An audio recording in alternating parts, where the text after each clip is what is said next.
Damage hundreds of miles away from landfall.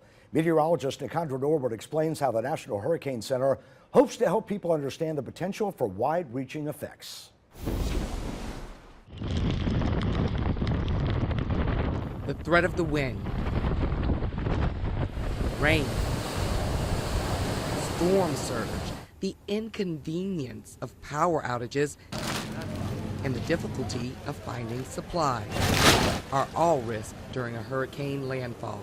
This is going to be a heavy year with the hurricanes, and I'm just saying, wow, I better, what you going to do? You just got to get ready, you just got to pray. Even with early preparation, life and death decisions are made based on each storm's forecast track. The cone is still very much a useful piece of information, but people have to go beyond the cone and look at the specific hazards and risk within their respective community. Starting August 15th, the way we see that cone will change. This is an evolution or a journey. This is a first step in that journey by getting viewers to look at more than just the cone.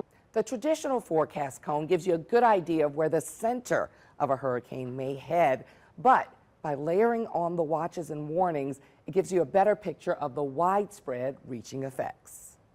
The new graphic overlays the warning areas both along the coast and inland on the same map, emphasizing the entire area of impact. And you hear a lot of people say, I was on the edge of the cone, or I was just outside of the cone. Those are all comments that imply that people are misusing the cone. They're not using the cone the way it was designed and intended.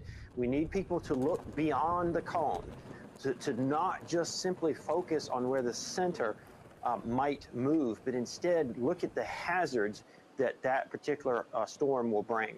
While it's difficult to convince every resident to evacuate, I've been through Katrina, water up to here, so I don't think it's going to be any worse than that, so I stay. combining the hazards with the forecast is one way the National Hurricane Center hopes to help you make the decisions to keep you and your family safe. For Weathering the Storm, Nicandra Norwood, Fox 8 Local First.